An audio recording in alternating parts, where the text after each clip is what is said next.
y'all gonna go once this whole thing is over? I'm going to Disney World. I want to. Iceland. I want to go back. I convinced Gibson that Iceland was fun. Nice. That he had fun. Because I just kept on saying, well, what about this? Like, what about, do you like the volcanoes, the things? Yeah.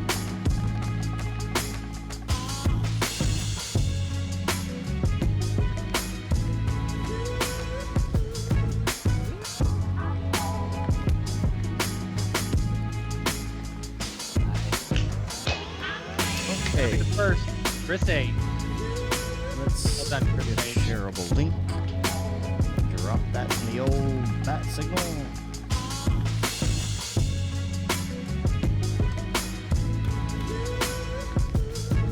That channel. Long.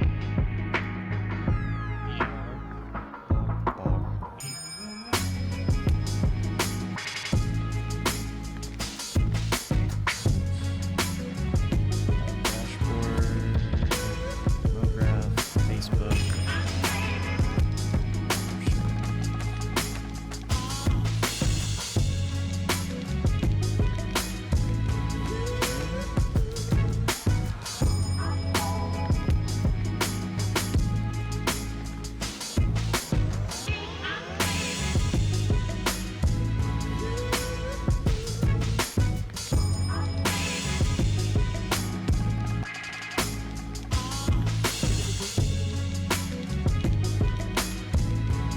How's everyone doing on this fine Monday morning? Chris, Jacob, Tesla Rock.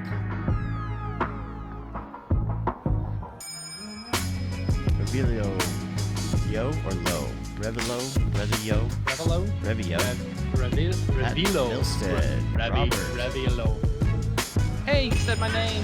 That's me. I'm famous. He said the thing. He did the thing.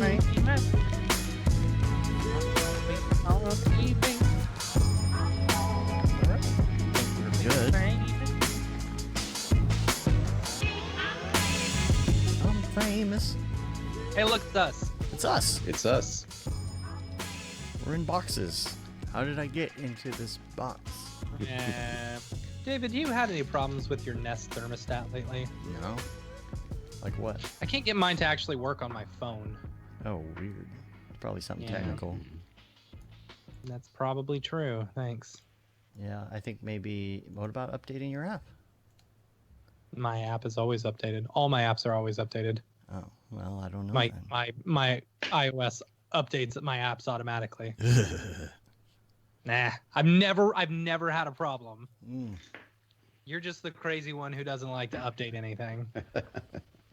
It's true. I just get excited anytime, I see new features. I'm like, oh, look, they updated it. That's great. I'm gonna have to update because my new Beats headphones are. Yes, Beats. I got Beats. Ugh. You got some Beats? So why? Should I save Should it? we save this for the I'll show save it for so the that show. like people know that you're dumb? No, you'll understand why when you hear. Let's see, Beats and okay, and we got a lot to talk about actually. So He added Beats to the list. yeah, Now there's a lot to talk about. It's a very interesting conversation. Mary. Here we go. Let's start recording. Probably a good idea. Test 1 2 1 2 1 2. Recording is going. I'm also recording. All set here. Why don't you tell me the name of the movie you'd like to see? Beats, new sponsor. No, still loyal to my bows. Still loyal to my bows, trust me. It'll all make sense in a minute. Did you get a free pair? No. Oh. So No. you paid for it? Yep. Gross. Yep. Yes. All right. Is everybody rolling? Let's do a show. I'm We're rolling. All right. Yep. Let's do a sync. It'll be 1, 2, 3, clap. 1, 2, 3. All right. Looks like we're good. Okay, there's a little bit of black on the top of Gustav's frame. Well, and on the bottom. Oh, there is. Oh, yeah, I see that It's too. it's Okay. a cinemascope. It's fine. It's fine. Okay. I was gonna Is say, that on my if you- end? no, it's not. Okay. It's Well, Dave. it I was gonna is- say, if you bump it up a little bit, then that top part will be covered by his name. It's the format of your camera. But I can do a little adjustment here. Dave, did you add your new camera to I did. your list? I did. All right, of course. Yeah. Cool. Let's see. What's the new camera? I think your camera's coming in. I think you have like an interesting resolution. That's why it's. Yeah, what are you using? Should be. It's just a Blackmagic Pocket Cinema. It should be just Which one, the 4K or the 6K? 4K. Okay. Should be Uh, just How are you getting that regular- into your computer? Out of curiosity. just one of those little HDMI to USB Okay. converter All right. things. I was just So- curious. Is it the one from the makers of Stream Deck? The what's the name of the company? They make our green screen. and Elgato? stream- Elgato. Elgato? It's not that one. I think it's a off-brand Amazon special. Gotcha. Here, I'm enlarging your picture real quick. Hold on. I Okay. mean, not to nitpick or anything. Yeah. That has a site that recommends There we PC go. parts for Mograph use. Much Well, better. are you wanting to build your own computer, or are you wanting to buy a pre-built one? So We should wait for the show. I know. Wait for the show. let's do it. All right, we'll do- Chris that H, way we we'll, can we'll answer your answer it question. on the show. Mhm. All right, just making sure everything looks good here. There is, yeah, that's true. There is a Sagery. Oh, see, now I got a crop. Now you're spilling over on the left on me a little bit. I mean, not that I'm Is he? little, but yeah, just like 1 or 2 pixels. Ah, Let me- you can move it a pixel to the right, no, I just then a pixel back to the just left. crop left. There we No, go. just split the difference. I can't split the difference. It's 1 pixel. There's no such thing as a half a pixel. Unless you're in After Effects. Right. All right. Yeah. We're good. All right. You ready to go? Let's do it. We're going. Who had the question? Chris H. Make sure you remind us Yeah. of that question. look it up. When we get to Ravcock, that'd be good. What's your flavor? What's your flavor? All right. Here we go. Let's do it. What's up, and welcome to another Mograph Mocast. I'm Dave. And I'm Matt, and joining us today is our good friend, Mr. Gustaf Fjelstrom. Hello. And Mograph is a supplement to our site, mograph.com, which is a motion graphics tutorial site with tutorials, plugins, podcasts, and other Mograph stuff. On the show, we talk about everything ranging from motion graphics to Cinema 4D, After Effects plugins, render engines, doing business, doing taxes, being a contractor, or working for the man. You can email us info@mograph.com. Let us know what you think about the show. Give us your comments and ideas. Topic ideas would be great, such as the email that I got from Ricardo Salazar. I hope I have that right. Ricardo Salazar, who gave us a slew of topics. So we're going to Thank you, tackle Ricardo. some of those today and some of those on another show. This is great because anytime we need We'll just shoot them all off right now. Yeah. You just Oh, yeah. We'll dude. just it's awesome. It's awesome. It's like a paragraph, but it's awesome. So we'll hit up what we can, and then we'll save the rest for another show. But there's a lot to talk about.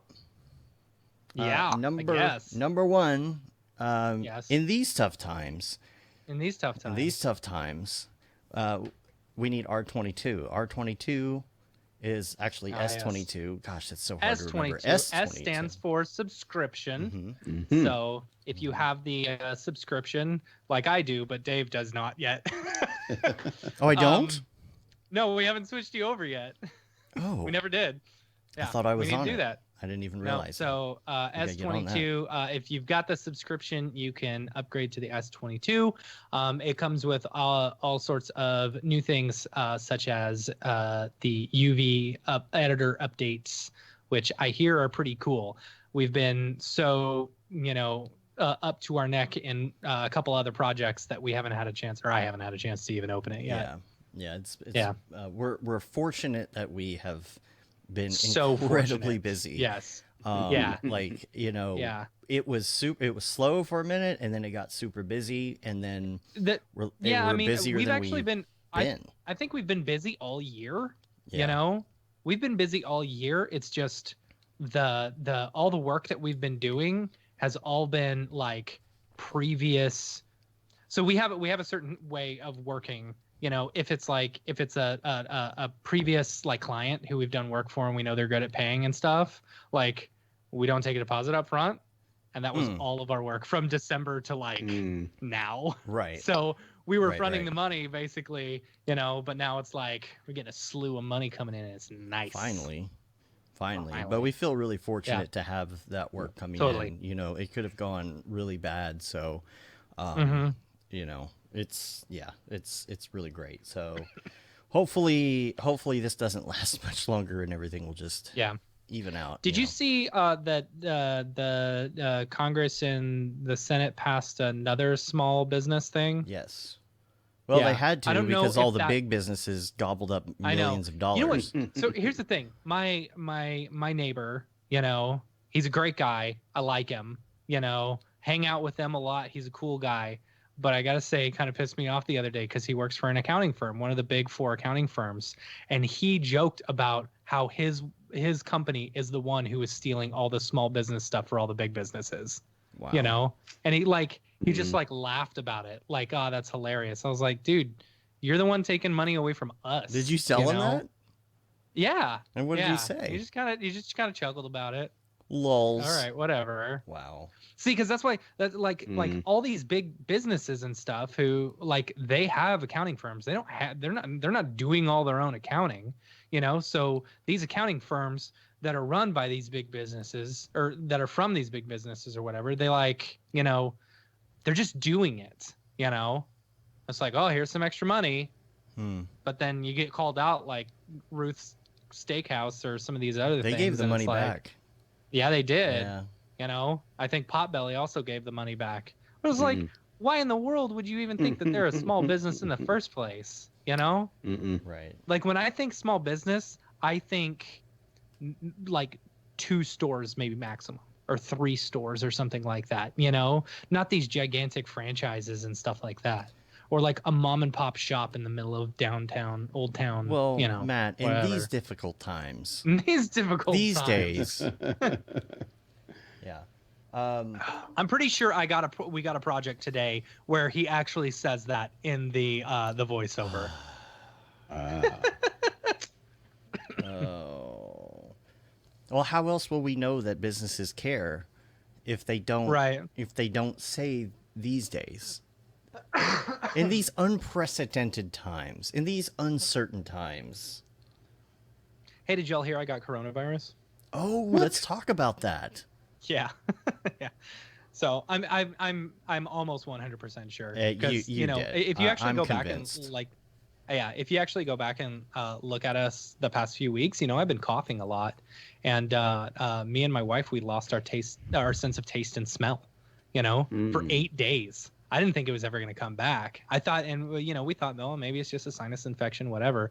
But my brother, he's been living with us, and he got the same thing, and he lost his sense of taste and smell. But then he got a fever, you know, and we didn't get a fever the entire time, you know. But he got a fever, and he's like, I'm going to go get tested. He got tested. Sure enough, he had the coronavirus.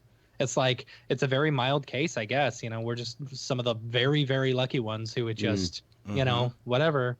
It's so weird because. Like a few people on Slack, a couple other people on Slack who have had it, they said that, you know, just their throat was on fire and it was just hurting and like sleeping was just awful and stuff like that.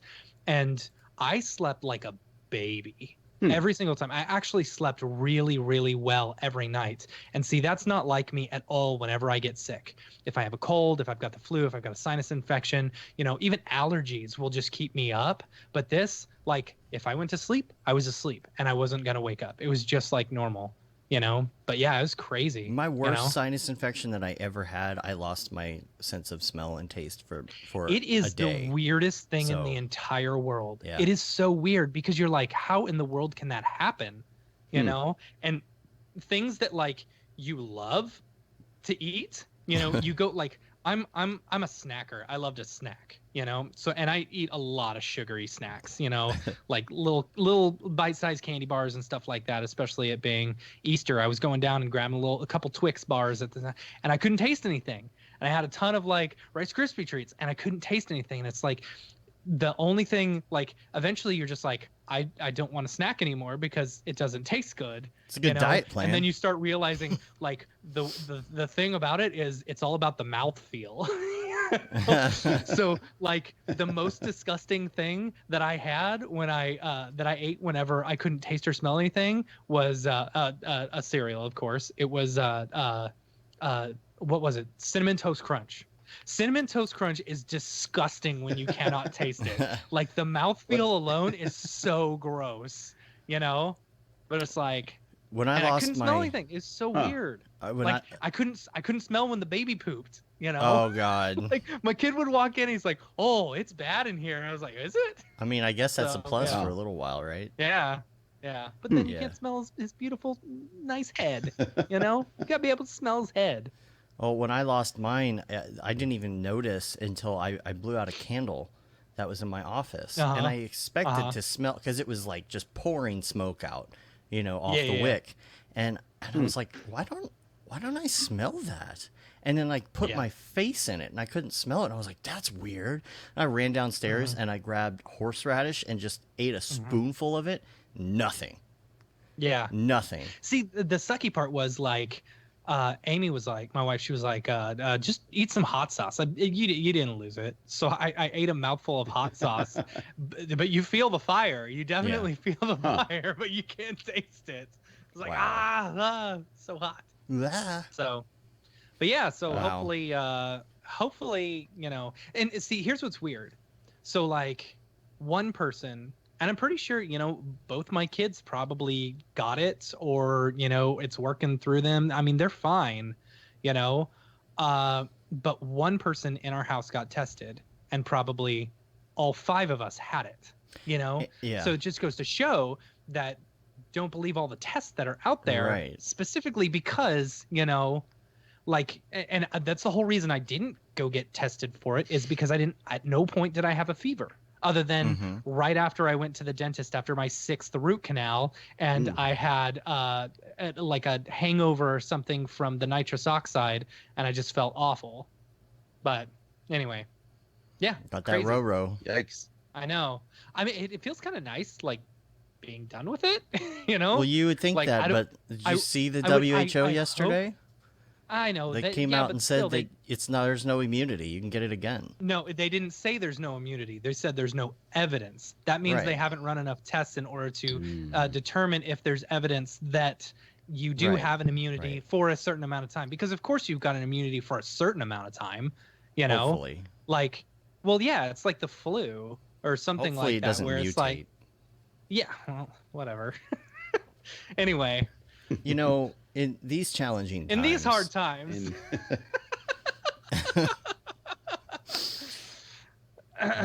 All right, so on the C4D train again, the Maxon train, the S22. Let's talk about the S22 virtual NAB was last week. That was fun. Yeah. Yeah, it was Dave, fun. you did a great job. You did a great Thanks, job. yo. I gotta say, I didn't get to watch all of it. I'm really sad. Like that's one of my favorite things about NAB, but no, I was so crazy busy last week, you know. And I also moved my office downstairs to be next to my wife, so that we can like tag team the kids, because it's so much easier now to tag team the kids. You know, one person handles one while the other handles the other. In 1 month, it's all going to be done, and like we won't have to worry about school or work or anything like that.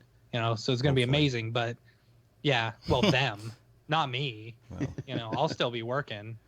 But like school gets out. May 28th is going to be the best day of my life. Oh, because you won't have to worry. Oh, yeah. Nice. Yeah. My wife won't have to work anymore because she's a teacher, you know, and my kid won't have to be in school anymore. I won't have to sit down with him and make sure he does his homework, and he just yells at me the whole time. Well, I'm looking forward to that too. I mean, my daughter's pretty self-sufficient when it comes to the schoolwork, but it will be nice. You're so lucky about that. It will be nice for her to not have to worry about it for a little. She can just, you know, chill and do whatever, and you know. Yeah. that kind of thing. But yeah, the streams were fun. The Beeple thing was hilarious. I went back and watched it again. Good. The best quote of the week was, I didn't realize the goat was anatomically correct. The chat was going crazy when that was going on. That's like one of the few that I watched. I went back and watched it again. I missed a lot of it because like I'm in the stream, I'm doing technical stuff. I'm you know, like I was, you know, piping my video through it a little bit too, and then making sure the levels were good and all that, you know. So I missed all these little gems, you know, that he said during it, which was great. But went really well. Didn't have any internet problems. That was my biggest concern.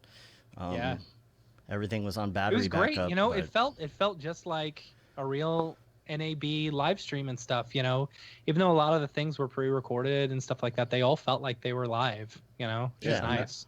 I like the longer format with the questions right after it. That was really good. Yeah, that went well. No, all that was live. That was all live. Yeah, that was all live. Yeah, and Beeple was live, obviously.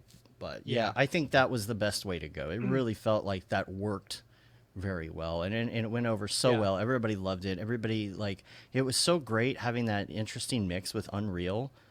You know, that was so cool. And people loved being it. able to have all the Red Giant stuff as well. Yeah, you know, so it's like you not only got the Cinema 4D stuff, but you also got a mixture of After Effects and Red Giant stuff. Like, man, all that super comp stuff looks so awesome. Yes, super comp. The lens distortion thing that they're coming out with. Oh my gosh. Yeah, dude. I just want to like.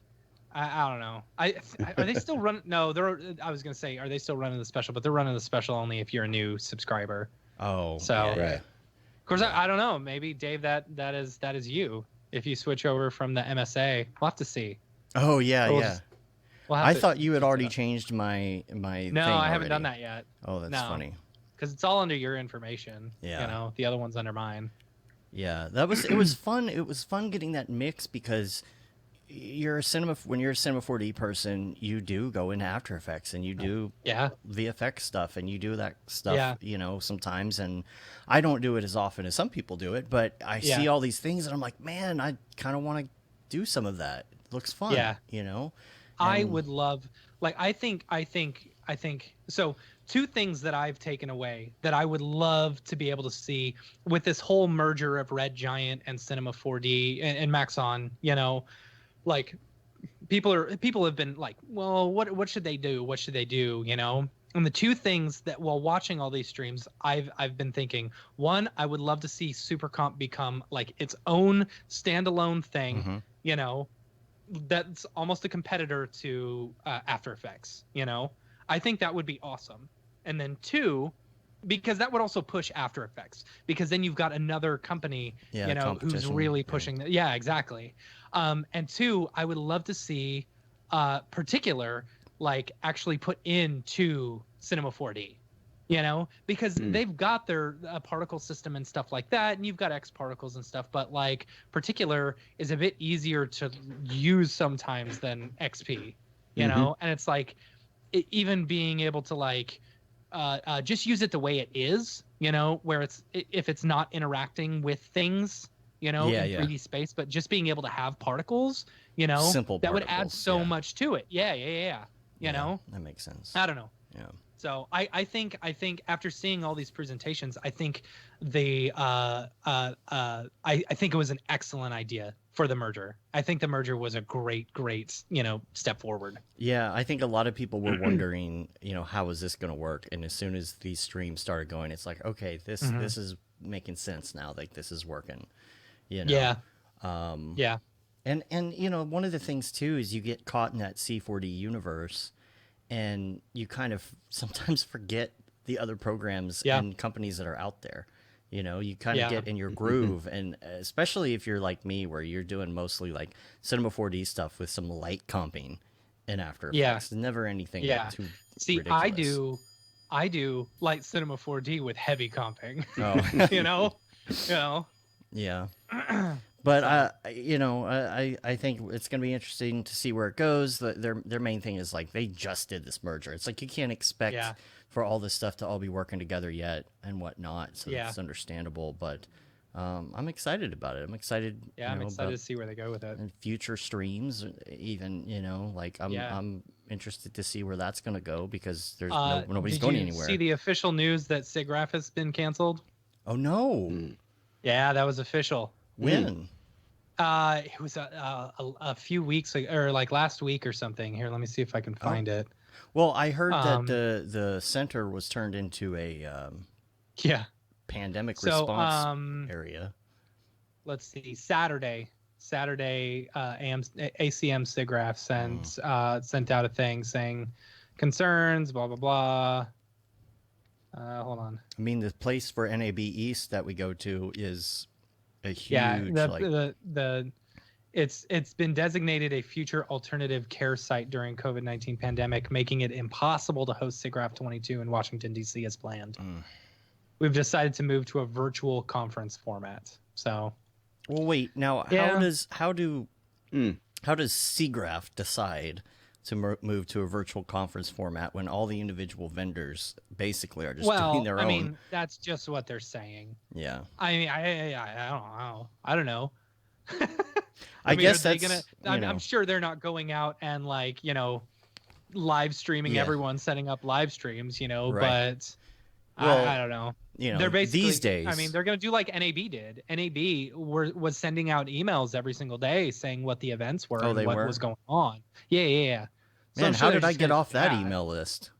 I don't know. Lucky you. Wow. I always get at probably least one of 4,200 emails. 250 emails you got during the week. Yeah. I just went through my emails after that week, because that's basically all I could pay attention to. It was just making sure that we were good on the live stream. And so I went through 140 something emails yesterday just to clean things up. And you know how it is. Half of them don't even have anything actionable having to do with them. It's just you want to get them out of there. Right. But yeah, it piles up. There's a couple things I missed in there for some clients. No, I used to be really excited about our work email because I wasn't signed up for anything.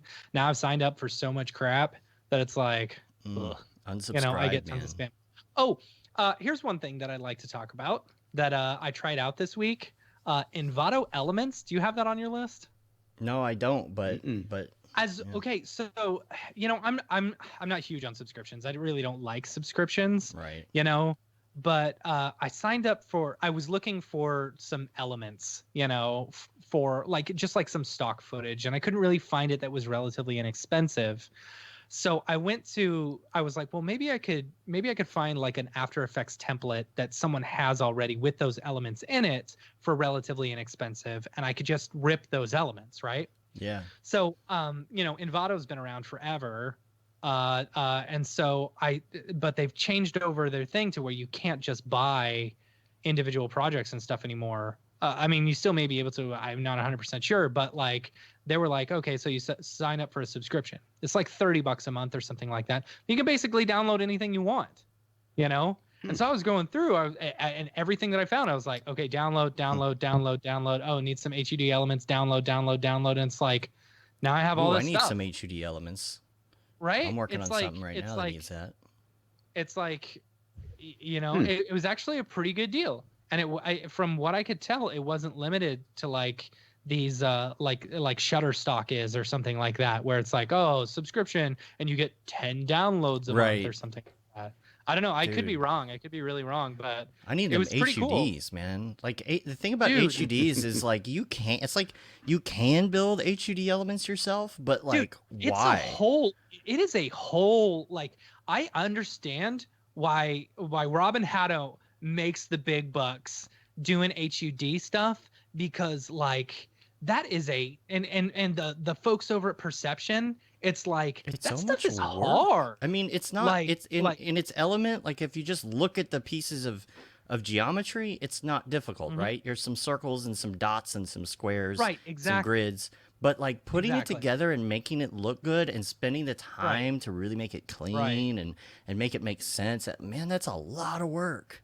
From scratch, no way. From scratch, yeah, exactly. Yeah. So it's just whatever. It's a concept, so I'm just gonna throw all these HUD elements in there, work on it later. But I don't know. It's so Envato Elements I actually really enjoyed. Like I would say definitely give it a check it out if you're looking for some stock. They've got illustrations, photography, video, After Effects templates. I mean, It's if you've all the got same clients stuff that coming in the Envato's always door, had. Oh, also that just they're need- Audio Jungle, so I think you can music as well. Audio Jungle. Yeah, they've got music as well. Yeah. Audio Envato- Jungle. Yeah. You can, if you've got clients coming in the door that just need quick stuff done, Yeah. gosh, you can just slap it together with that. Unlimited digital assets, one subscription, 2,300,000 plus assets, including graphics, video, audio, presentation templates, photos, fonts, and WordPress. It's pretty good. That's killer. And WordPress. Yeah. That's And the WordPress, thing. yeah. Yeah. Wow. You can get them themes, though. That's funny. So okay, so man, I got a lot of stuff on this week list. Sorry, I haven't told you like anything. I'm just like, hey, remember this? Remember? Hey, remember this? Remember? Yeah. So Gustaf, do you go by anything for short? Do you go by just full? We're trying to get to know you. Yeah. Gustaf or Gus or Do you whatever. go by Gus? Okay. Yeah. I didn't want to assume Gus, but okay. So we met you for the first time. I think you called into the Christmas episode or something. Yep. Right. Yep. And and then you were in LA at the time, and then you moved to Austin, and you're in Austin. Yeah, actually was in San Jose, originally from San Jose, and then moved to Austin last year. San Jose. Yeah. Why the move? Yeah. My wife works for a large computer manufacturer, and they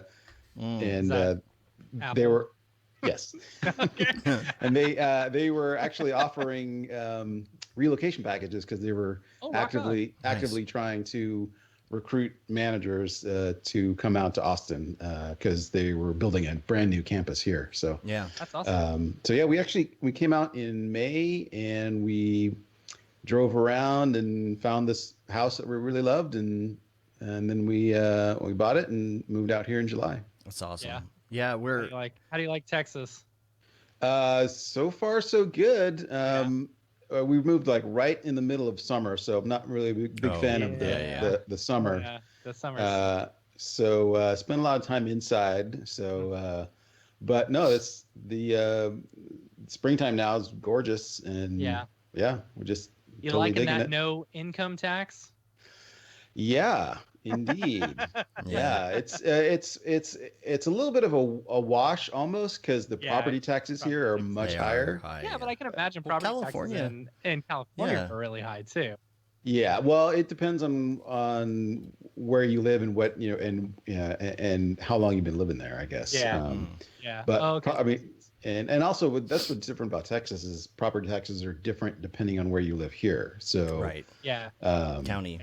Definitely got more house for the dollar here than in San Jose. So yeah. Well, one thing I we're getting to know you and everything. It's different because a lot of people who come on the show, we already know them really well, so we know exactly the questions to ask.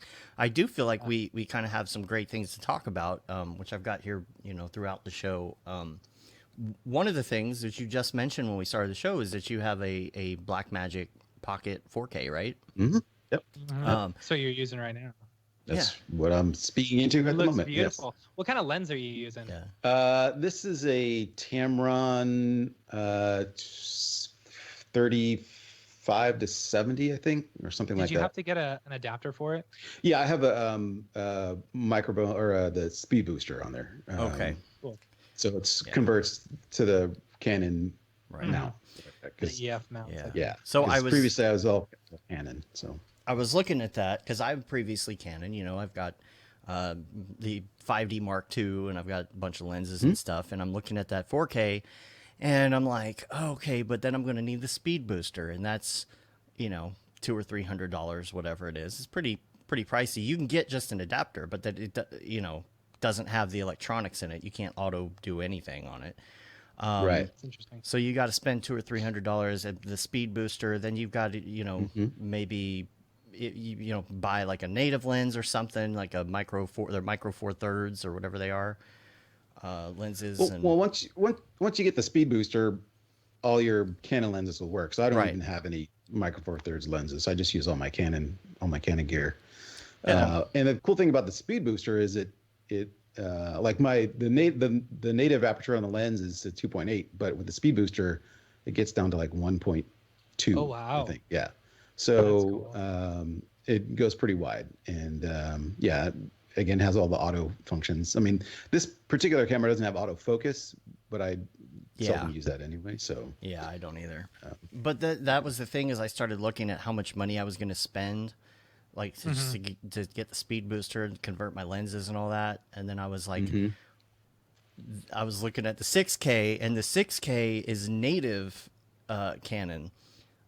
So I'm is like, it? yeah, Okay. yeah, it's EF. Okay. It's a completely different size by default. And I'm like, why don't I just spend the extra money, because it went down in price. It's only $2K for a 6K camera. If I were buying another one today, I'd definitely go for the 6K, definitely. So yeah, and it's got better low light, obviously. But yeah, I was not planning on doing that, but I kind of looked at my budget and I'm like, why did you do that? What? Like, what was the motivation to do that? Just to have better, to get the camera?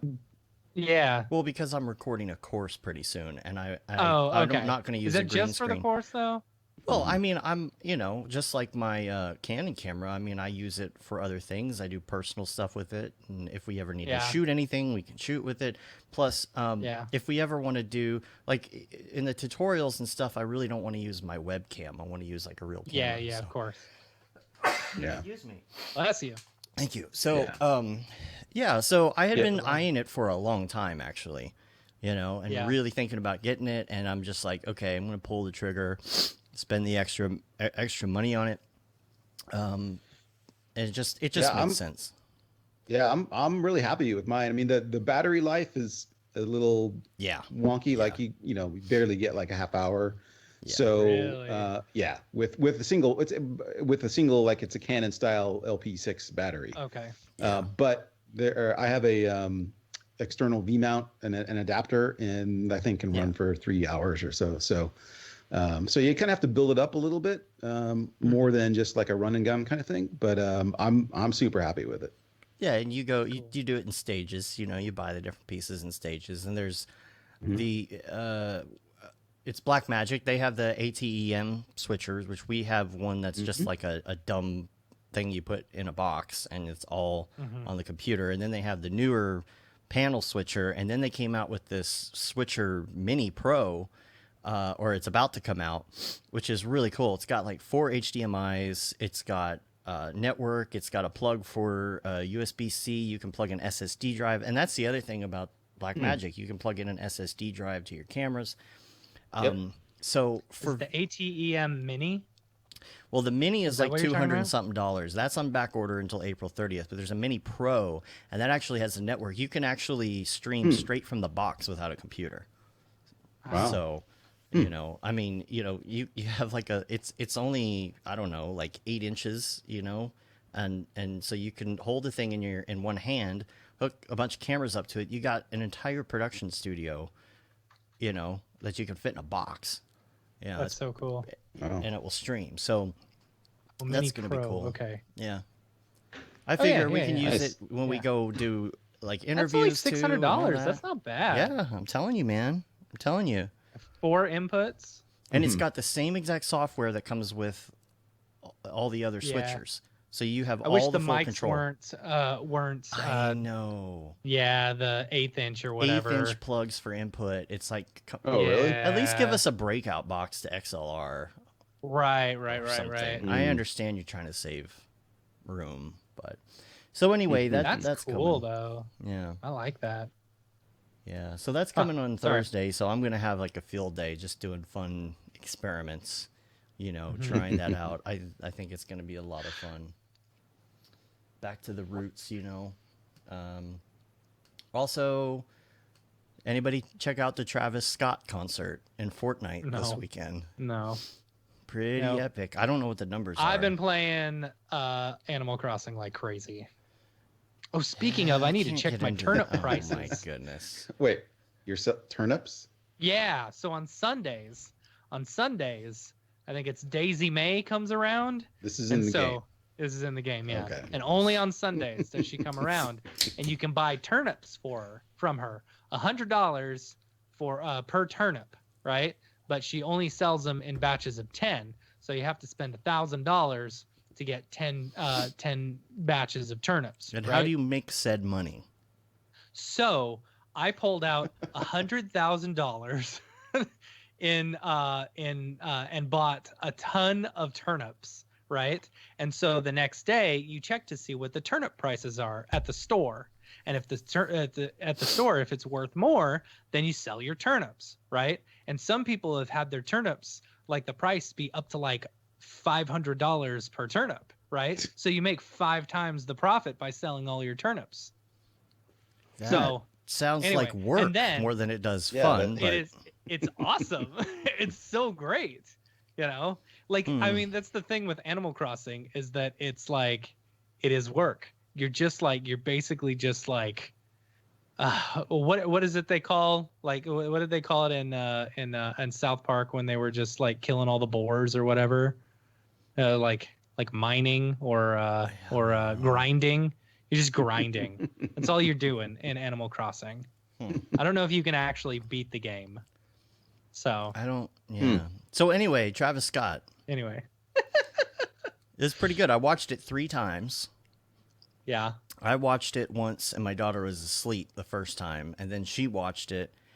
Actually, no. The first time she watched it, we were running overtime on the Maxon feed, and the thing is short. It's like 10 minutes long, so I missed it. And then I watched it the next morning. Then we watched it together the next day.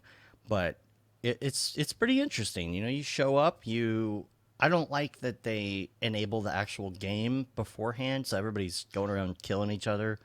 It's like, I just want to go stand there and get my spot, you know? Yeah. Not that it matters much anyway. Once it starts, it's all, you know, you have full health and all that. It's on Fortnite, right? Mm-hmm. Like, but it's not like VR. No. So what happens is you go in, and there's a stage in the middle, and everyone's standing around, and it gives you these moves so you can, like, you know, dance and, like, hold up a flaming microphone stand and all that. But when it starts, what's really cool is all the physics of the game change. It becomes super trippy looking. It blasts you out into outer space, and then you're all flying around, and you can see all the other people, you know, and his music is playing, and then the ground becomes super bouncy, and then you're all bouncing around. And so he's huge, you know, he's like 1,000,000 feet tall, and you're walking around like checking him out, you know, from underneath, and then you blast up into the air, and there's like a virtual cone that's making all the people slide together down around him, and it's very interesting. So it's just super cool looking, super trippy looking, and it only lasts like 10-15 minutes. It's not a big deal, but it's just kind of a fun thing to go do. Especially, I mean, if you have kids, you know. Yeah, I guess. Yeah, I mean, I don't know how many Travis Scott is. I don't know. You don't know who Travis Scott is? I don't either. I got a documentary you need to watch on Netflix. Just saying. Okay. Is it about tigers? Because if it's about tigers, I'm in. It's about him, and there's no narration at all. There's no narration. It is all just footage, and it puts this whole story together. You would not believe how many followers he has. I mean, the concerts are just thousands and thousands and thousands of people packed, and it's just, I would never go to one because it looks dangerous.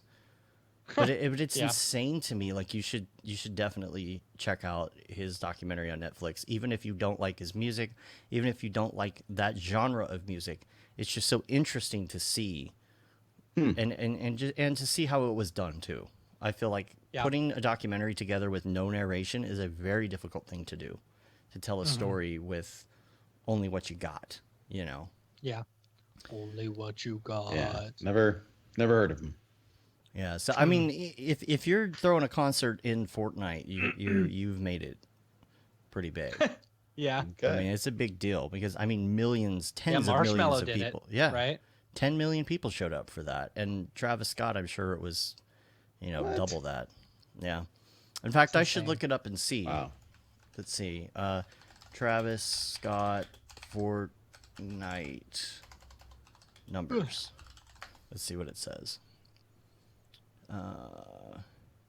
12.3 million people watched the concert. Holy moly. Yeah. That's insane. And everybody's kids on everybody on Facebook saying their kids were, super into it, super excited about it. Mm-hmm.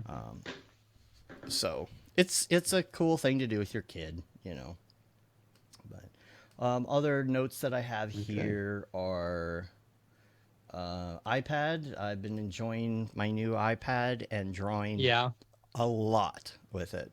Nice. How do you like the drawing on the iPad?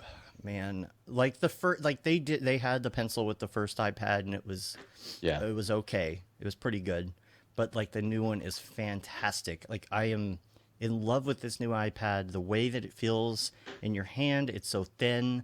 The way the pencil works, the way the pencil attaches, everything magnetic is so solid. Like it's not like where you feel like it's gonna fall off or whatever. Nice. It's super strong magnets. Just absolutely love drawing. I'm getting so into Procreate. All the ins and outs of Procreate. I've been buying textures and pens and brushes, because there's some really great stuff out there. And I found an app.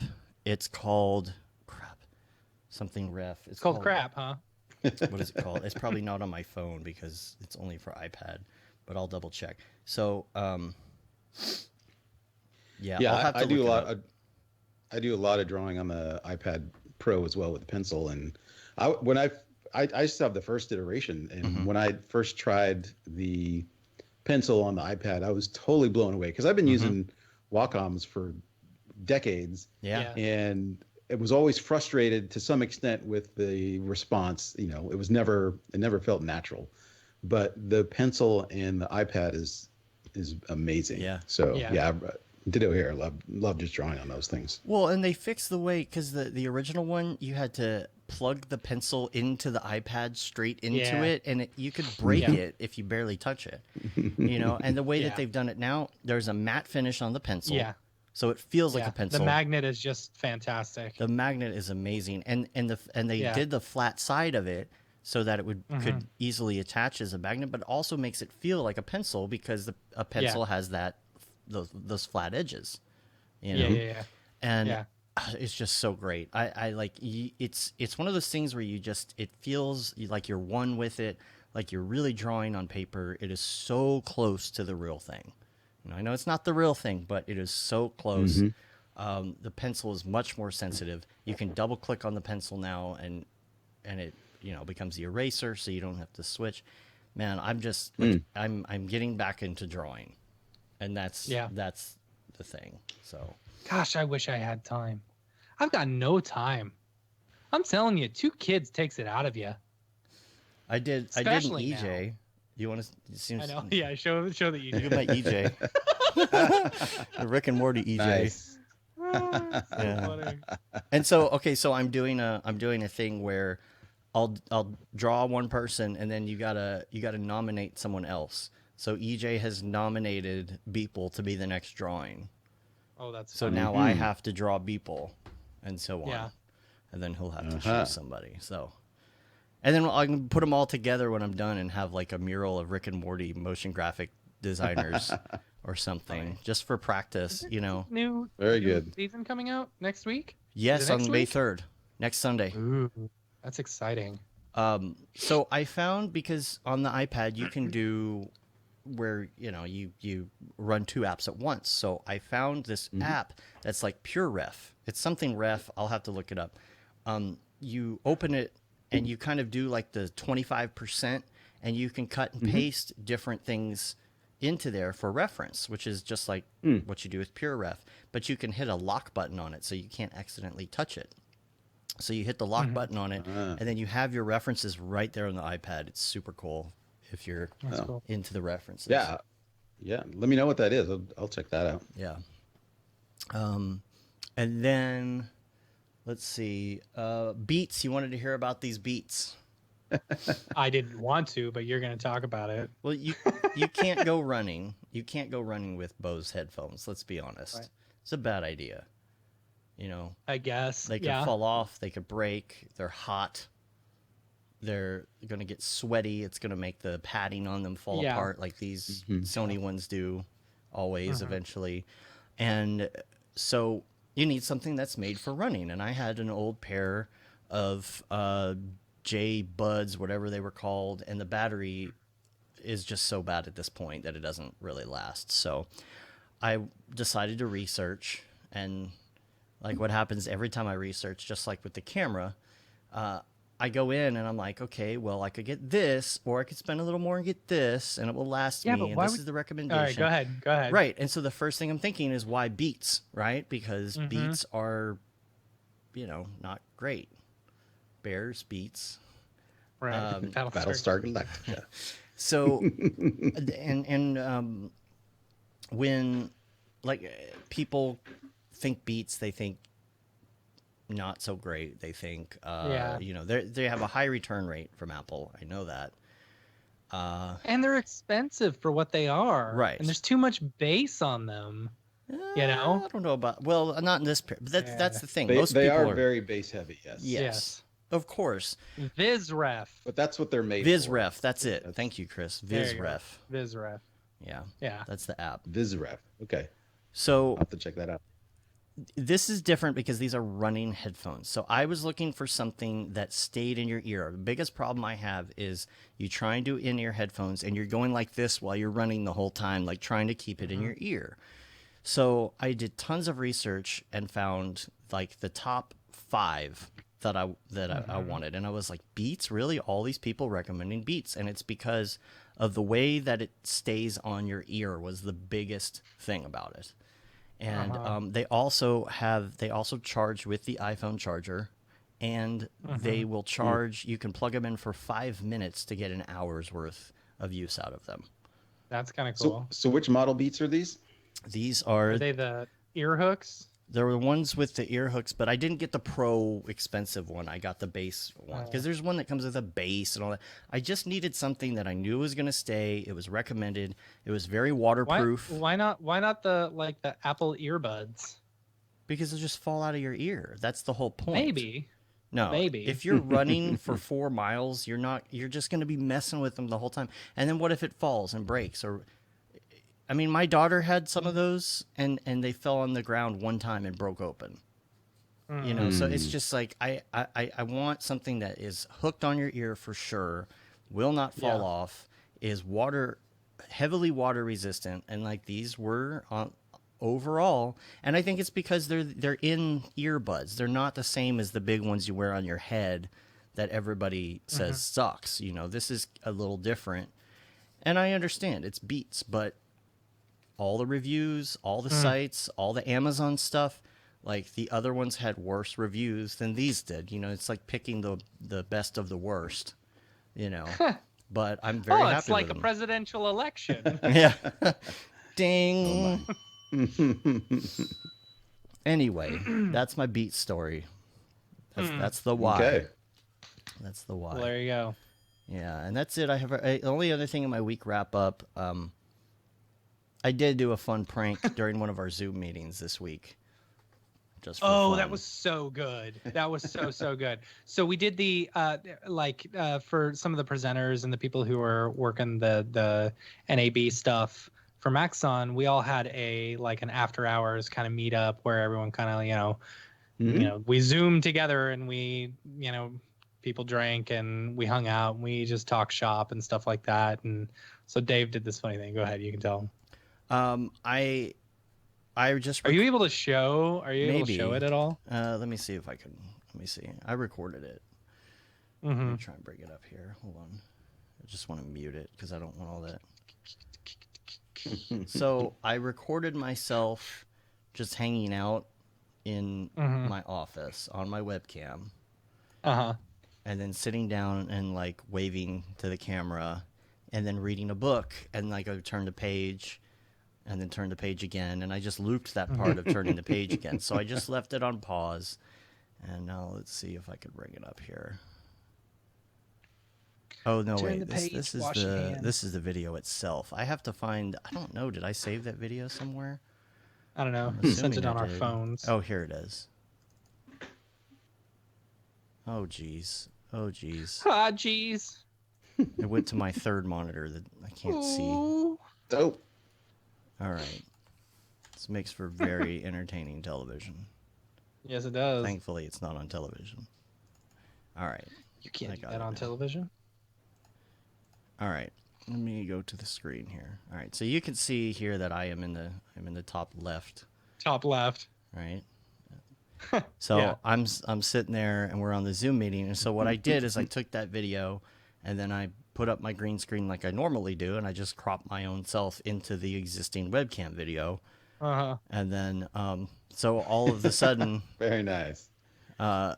Rick down here is the first one who noticed. He's looking around and he was like, "Are there two Daves?" And everybody's like, "What is going on?" Yeah, I thought it'd be fun to try and do some live VFX while we were going. Wow. So he's just cleaning. I was just cleaning. I said, "That's my cleaning guy," and then I timed it out so that I knew as soon as I sat down to read that I waved at myself. So I That's let's awesome. see if I can skip ahead and you can see. Yeah, I'm like, I turn around to myself and I'm like, "Hey, wave," and myself waves at myself. So that was very fun. good. Yeah, very good. I love that Rick lost it. It's funny. Yeah, I only I just saw that someone released a bunch of Star Wars backgrounds you could use for your Zoom calls. Yeah, that's funny. I saw someone had taken like The Office, like anytime they did a confessional, and put that behind them. I thought that was so good. Yeah, that's a good one. That's nice. Yeah, Skype just updated their thing to where you can put stuff behind it. So stupid. Just so dumb. They're like, Zoom's doing it, we got to do it too. So we got to do it half-assed.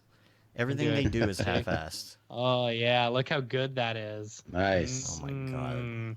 Yeah, it's not crunchy at all. So gross. Oh my gosh. Yeah. So anyway, that's the week wrap-up after an hour. That's wow. Most of our show. A lot's been going on. It's been a couple weeks since we've had a show. I know. Yeah. Yeah. So let's talk about just all the Mograph news in 2 weeks. Crazy. I know. Wow. Sorry, go ahead. No, let's talk about you. And we'll get to the the Ravcock here in a little bit. So okay. Let's start out with your background. We want to get to know you a little more about school and things. Yeah, well, my background from the college days is in illustration. So I grew up just loving to draw and was just drawing all the time, and got really into comic books in junior high and high school. So I thought going into like what I want to do for a living that I just wanted to draw comic books. So.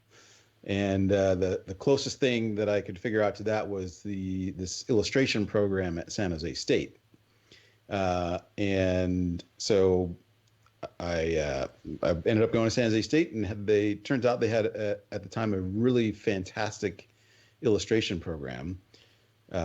It's completely changed now. Now they have this program that's actually illustration and animation, and it's actually very, very well regarded in the industry for movies and games. A lot of people come out of the illustration program there now. But back when I was going there, it was nothing like that.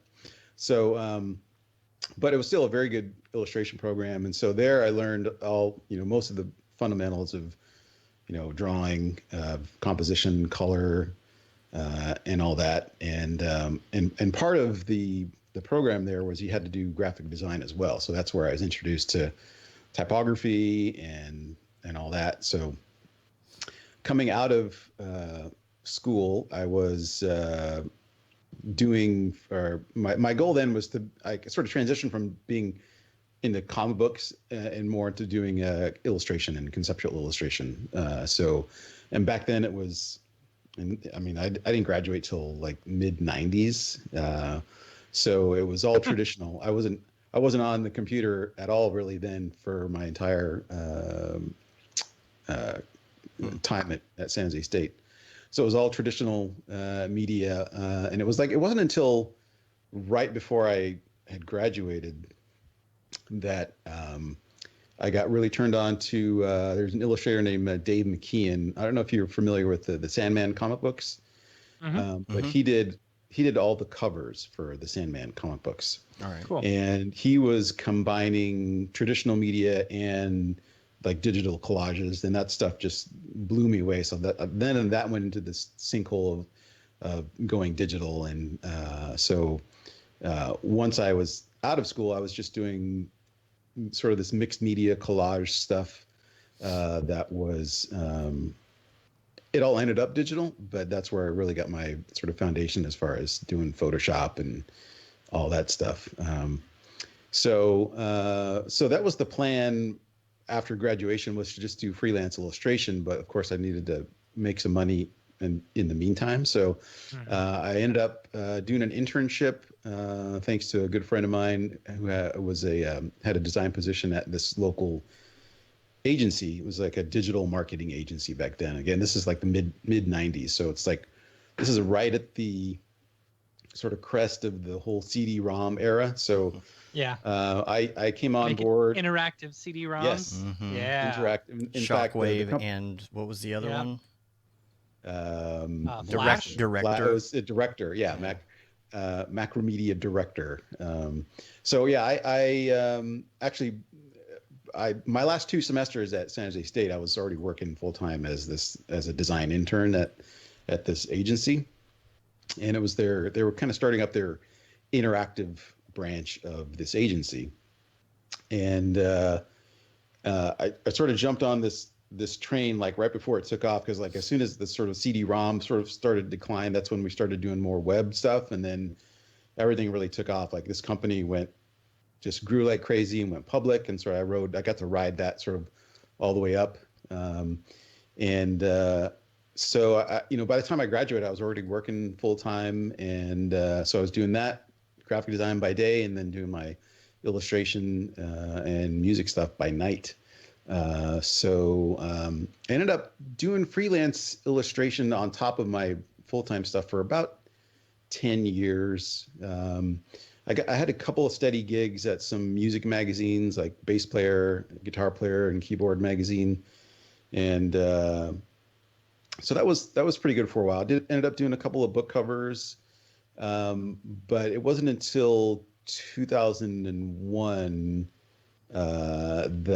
that kind of stuff started to fall away, and I didn't keep after it enough as far as like getting the right clients, and I was plenty busy enough working with the full-time gig, and never really made enough money in the illustration world to justify quitting my day job. So I just ended up kind of going on that trajectory. But yeah, so yeah, my background's in illustration. But combined with that was, photography and painting, and I really like just combining all those the disparate elements. So I'm looking through your stuff. I didn't know you did the School of Motion Design boot camp. Yeah, that came much later. That piece that you did is awesome. Like, which one? Honestly, all the work that you've got on your site is so good. Oh, thank you. This Thank you. This Converse one that you did, Thanks. I saw it. I was like, oh, that's a sweet commercials. I wish I had done one for Converse, but no, Yeah. I didn't realize it was just for the School of Motion Design boot camp. That's awesome, dude. Yeah, I did that. I took a sabbatical almost 2 years ago now. I'll get to that in a minute. So, working in the Silicon Valley agency world, and I ended up working with this same group of people for almost 15 years. And this company merged with another company, and then they, merged with another company. So fast forward like 15 or so years, and I'd learned all this sort of motion graphic stuff sort of on the job, and the interactive kind of stuff kind of transitioned into web and multimedia and video. So by the time I had, kind of established my sort of career, and I sort of stumbled into it. I was doing creative direction for primarily video and motion graphics projects. Mm-hmm. But all all the After Effects stuff, that was all basically self-taught on the job, and then that kind of segued into just doing creative direction for web stuff, and so I graduated college in like '96, and then I worked for pretty much the next 15 years, 15 and change. But I was really just kind of growing dissatisfied with the agency life, and always kind of like wanted to get back to my roots of wanting to be freelance illustrator. So the last agency that I worked for, I think in 2014, they just out of the blue just went out of business, and I suddenly was without a job for the first time ever. Timing wise, it worked out to go on board at the church I was attending, because they needed some help with their video and motion stuff. So ended up taking that gig. I mean, it was quite a substantial pay cut, but it was rewarding work, and I pretty much had creative autonomy.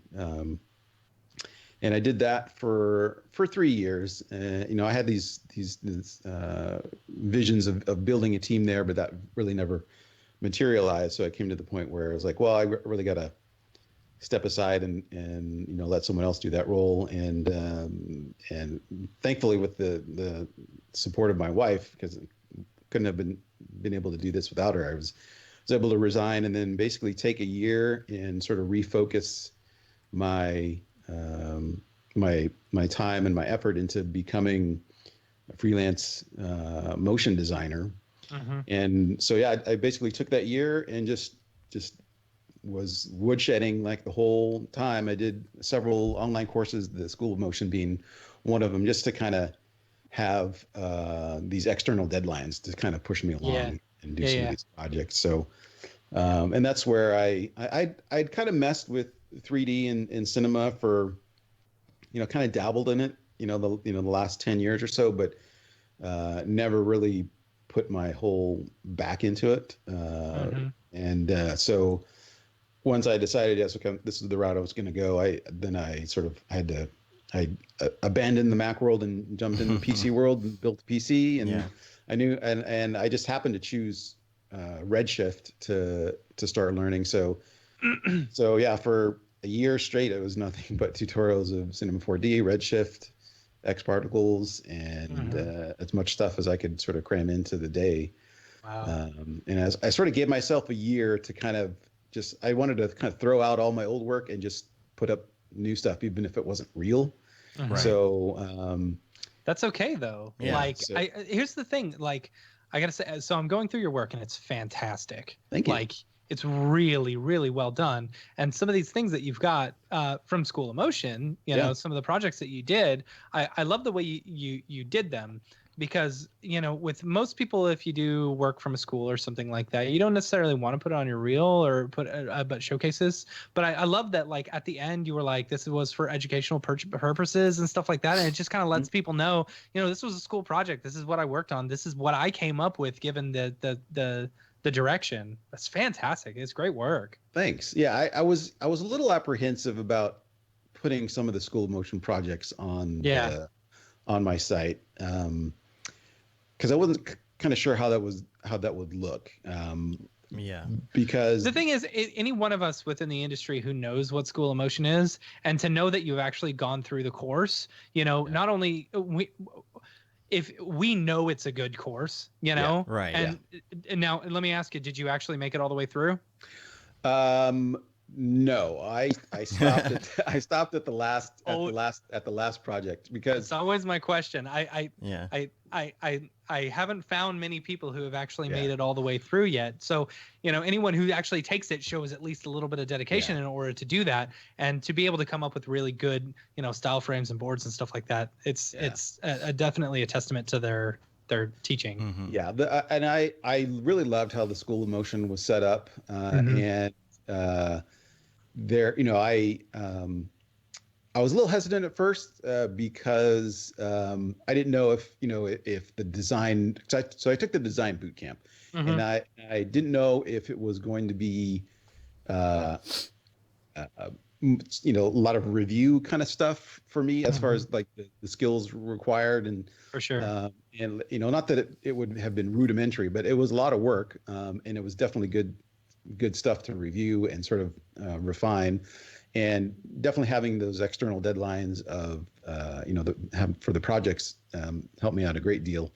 But yeah, the reason I didn't finish is because I think the last project was in a style that I knew I wasn't really going to be using or wanted to get into. I think it was that sort of more sort of flat illustrative style that's out there. So I made a strategic reason to jump on some other projects to finish up for my portfolio, because I'd given myself a year to basically reboot my entire portfolio. And I wanted to have like 9 projects. So I redid some old projects of mine, and then some of the school of motion projects. So, I really like the Synapse one.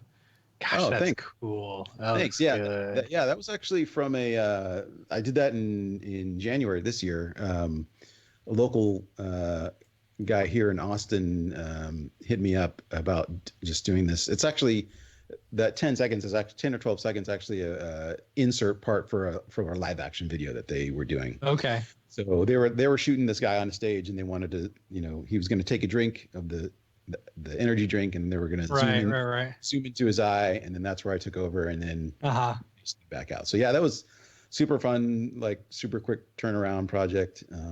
But looks great. Looks fantastic. How'd you do the lightning? Is the lightning all 2D? No, it's XP Lightning. I didn't know XP had lightning.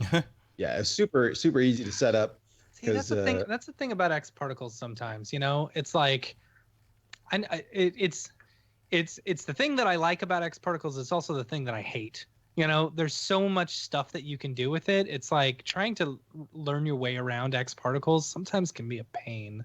Yeah, it's really deep, and I did a lot of tutorials during that whole sabbatical, and a lot of that stuff was kind of in one ear and out the other, just so deep, and kind of have to very small specifically what to do with it. So yeah, I'm finding myself continually trying to keep on top of learning how to do stuff. I feel like I can do barely anything in X particles. But yeah, luckily the XP Lightning is fairly easy to set up. And so that, in conjunction with just some post work and After Effects for the flashes, it's fairly straightforward. Looks great. Tell us about the Kitbash thing. So late last year, Kitbash 3D announced a contest for their post-apocalyptic kit. So they were giving away this mini kit, post-apocalypse, and they had some like ruined buildings, and I think just a handful of buildings that they cobbled together from some of their other kits. And and I'd been a fan of them for a while, and I have a couple of their kits, and so I think I have this kit. Yeah, so and it was free, so it's like no brainer. So they announced this contest to do something with their post-apocalyptic kit, and the deadline was like beginning of March, I think. And this was like late December. It's like, okay, perfect. Like, it gives me like 2 months to kind of come up with something. So most of the people, I guess, just do stills or some short motion pieces. But I knew I wanted to have a larger piece a larger piece for my a larger piece for my portfolio. So I was like, okay, I'm going to do a short film, do it like, a minute and a half or so. Just target that. So I basically spent, and I didn't have any bookings in January. Well, I had one Synapse booking in January, but that was pretty quick. So, and I didn't have anything booked for the rest of January or February. So I was like, okay, I'm going to do this, and this will be my big piece. And then, it'll be for the contest, but that'll be cool. And the deadline is end of March, beginning of March, and I'll just have that done, and it'll be done, and I'll put it on my portfolio, and that'll be it. So So yeah, I just treated it as a little short film project for myself, and spent a lot of time just kind of working through my process. And on my website, I actually put a pretty detailed breakdown of the process of what I went through to put that whole thing together. So it's so good. Thanks a lot. And you came in second? Second, yes. Yeah. See, you should have. I'm curious what first looked like, because that was really good. First was beautiful. It was 6 seconds long, but it was really, really, really beautiful. But 6 seconds. Oh man, that's a load. I would have been pissed if I were you. No, not at all. I mean the prizes were cool. Like I got like 6 free kits or so from, cool. So which is great. But no, I was super happy to be recognized for that. And I really just did it again for the external sort of deadline sort of function, because I found I tend to work better in that. And you did all the music and sound effects? Yeah, I did. Yeah, everything start to finish. Wow. Did all that myself. Nice. And in Ableton? yes, I do actually. Music is kind of the other thing that I do, and I've been doing that as long as I've been doing art as well. I chose to do art as a sort of professional venue. Right. And you got a ton of stuff on Spotify, right? I do, yeah. So yeah, with the music for this piece in particular, I knew I wanted to have some original music for this piece. So actually, I did that before putting anything together 3D wise.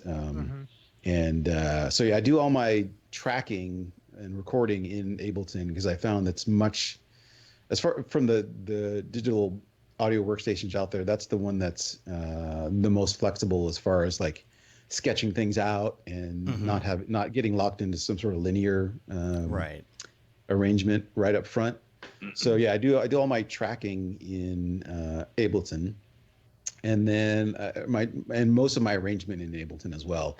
And then once I get to a point where I'm happy with arrangements, then I start exporting things into Digital Performer, which is more of a detailed, full-featured MIDI and audio sequencing app, which I've just been using for forever as well. So I do the final mixing in there. So I love the breakdowns you got on here. You got everything in the breakdowns. Yeah. Your website is a very good example of what people should do for a portfolio website. Yeah. Oh, thank you. Yeah. I guess having grown up in the digital agency world, I guess some of that stuff kind of rubbed off on me, I guess. Yeah, for sure. You can tell. And that's a good domain name too. Yeah. Yeah, I've had that forever. I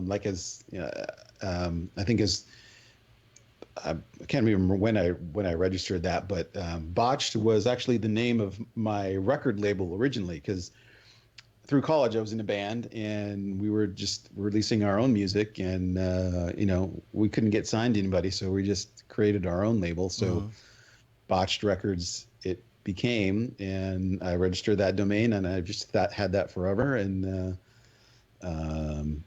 it's interesting now, as I've telling you guys before, it's like I at least 2 or 3 times a week I still get people emailing me through my contact form on my website asking for help with plastic surgery needs. So why would anyone think that? Why would it? They see Botched, the TV show, and they just assume that I have something to do with that, even though there's nothing on my site that's plastic surgery related. That's really funny. And even on my contact form, I actually put a funny little checkbox that says, I agree that I'm not asking for any help in any plastic surgery situation or something like that. But people still check that, and they still email me and want me to book them on the TV show. And what was on top of that is I have my Twitter domain is at Botched as well. Right.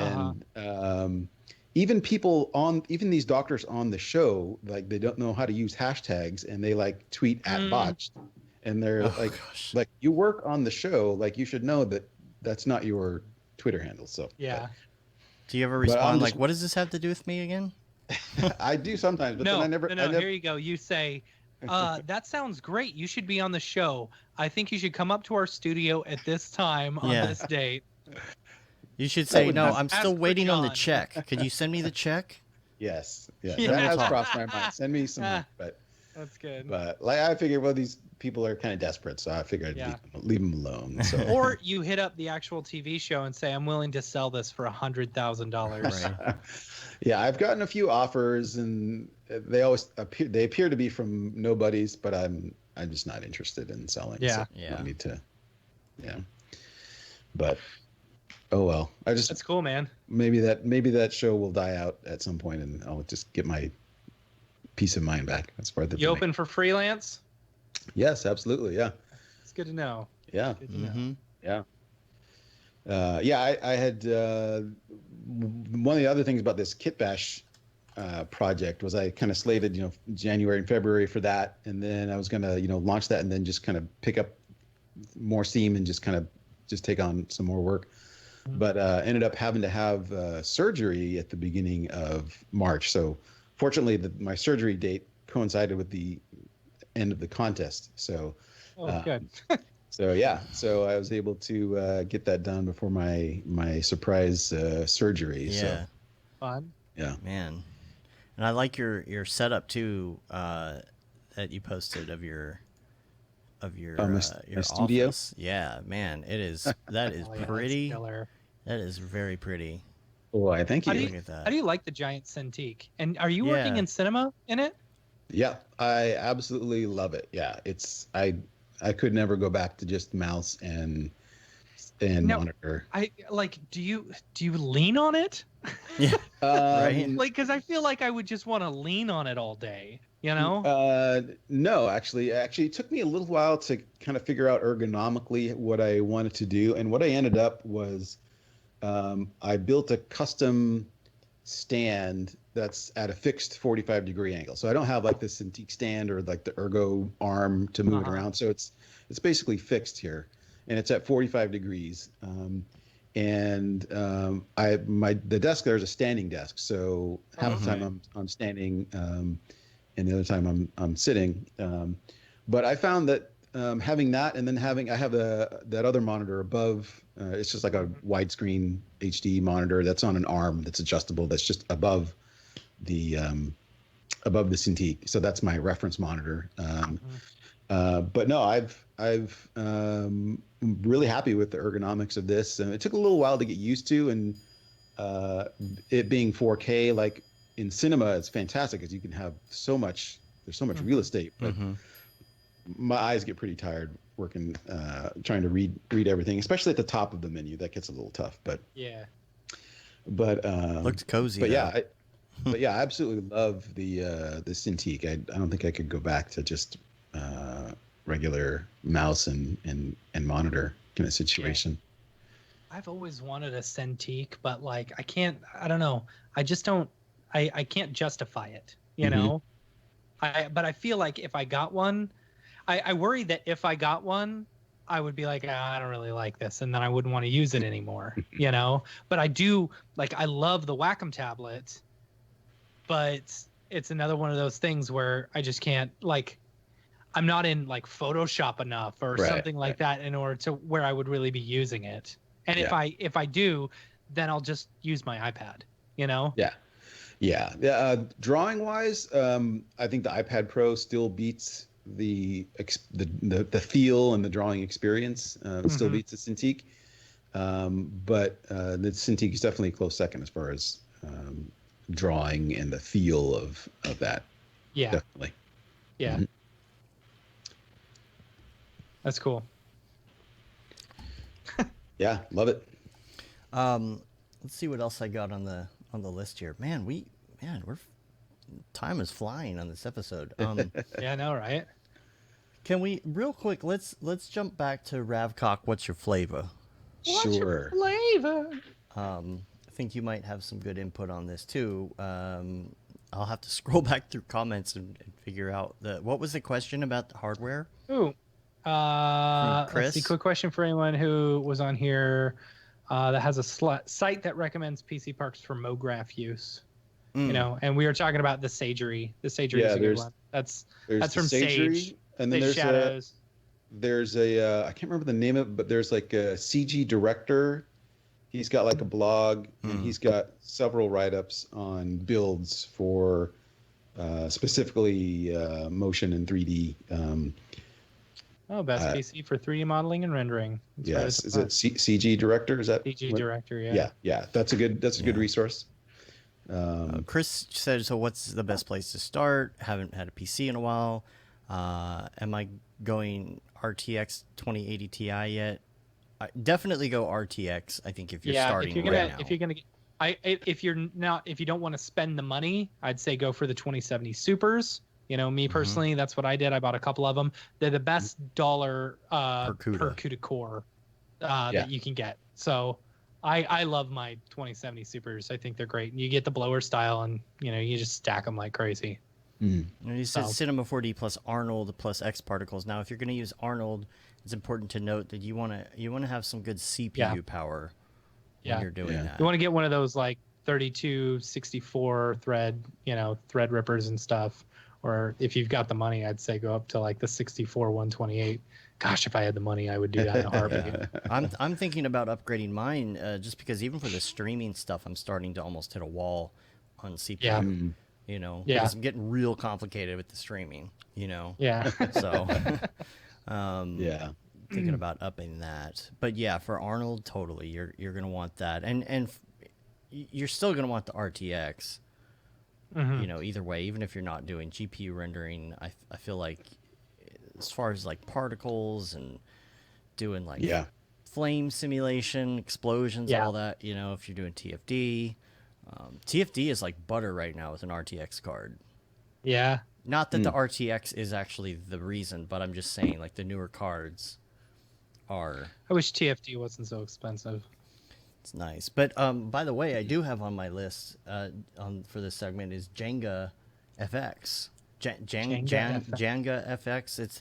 So this is the like real-time explosion fire simulator thing that Otoy is working on. That's their Embergen. Okay. That's the name of the software, yes. Yeah. I've used it.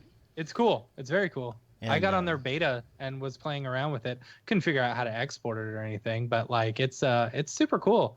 And like the fact that it does this stuff real time, it's insane. And for some, like, here's the thing, it's not like 100% like realistic movements and stuff like that. It's more game engine-y and stuff. But for something where you just need like quick smoke or quick fire or something, and you don't need it to be 100% accurate, like physically accurate, like this is fantastic. Yeah, and Otoy has announced their partnership with them too. Yeah, so. I can't wait until that gets all implemented. Yeah, I'm really looking forward to Andrew Kramer's Nebula. new volume Nebula plug or Nebula. Yes, Nebulous. Did he show that off? Yeah, he did. He did. It's just amazing.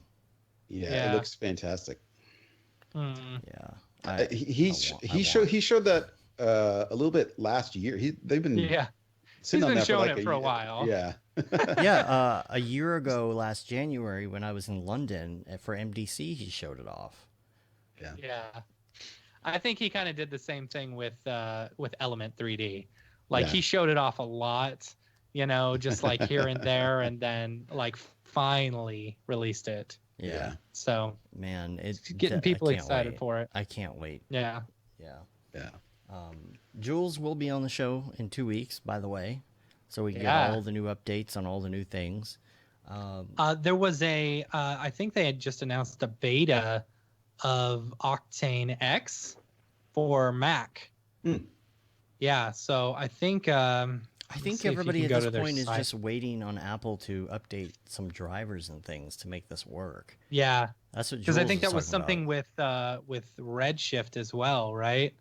Like when David McGavran was talking about his thing, he said, Redshift that for Mac should be later on this year. Redshift for Metal. They've got all the what is it, the core or something, the core functionality built or something. I can't remember. They said it was feature complete. Feature complete. That's what it was. Yeah. I think everybody's just waiting on Apple to do something, I guess. I know. It's Apple. It's freaking Apple. You know, that's great to know that you're working. You can finally do it, but you're going to be waiting on Apple. You know why they're not in a rush? Because they don't care about artists anymore. Because they don't. No. No.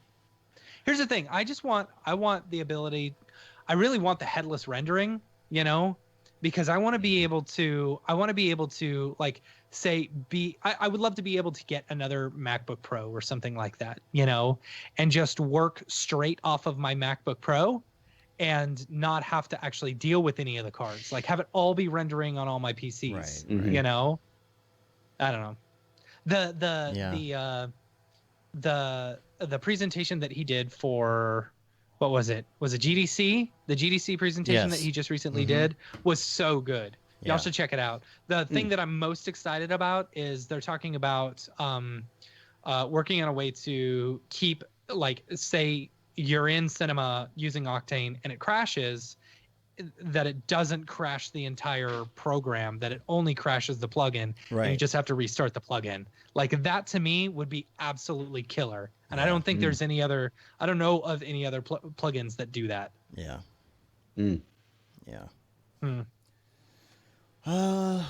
What else do I have in here? I don't even think we're going to get to that email today. It's fine. Save it for another week. Yeah. Did you see the Michael Jackson portrait that this guy Alex Marks did? Oh, with all the yep. Yeah. So good. So good. Yeah. So good. I was just amazing. Can you pull it up? Yeah, I was just blown away at the detail on this, and I was trying to find a good link besides Facebook to pull this up on, but I couldn't find. Here it is. I think I saw it on Instagram or something. Ariev posted it on Facebook. But here, check this out. Look at this. So at first glance, it doesn't really look like much till you zoom in. Yeah. But like, first of all, I love what he did with like the plugs and the cassette tape and everything on his outfit. But I mean, look at that. That's insane. It's absolutely insane. I mean, it's all just like, okay, so what do you think they did? You think that's just a texture? That's just a texture, right? Nope. Yes, it is. It's got to be a texture. Yeah, I haven't seen any process pieces on it, but yeah, it's pretty amazing. I mean, I guarantee you they probably they made a texture and then placed it on his face. The thing is, you had to have certain pieces strategically placed for certain ways. Oh my God, the freaking lawnmower and blower people, for the love of God. That's fine. Oh my gosh. Multiple times a week they are blowing the sidewalk back here, and now there is a weed whacker and a blower going at the same time, and I can't even, you can hear that, right? I'm just barely. A little bit. Oh my God. It's fine. Once you put the gate on it, it's like the it'll be fine. window is open and they're right behind me. It's that loud. No, I can barely hear it at all. Oh my gosh. I wouldn't have even noticed had you not said anything. All right, keep going. I don't understand. Anyway, look, like the rhinestones. Gloves, the rhinestones look great. Yeah. Look at that. I didn't even realize. That's cool. These are little records. Those are super Those cool. are all his records in there. That's like cool.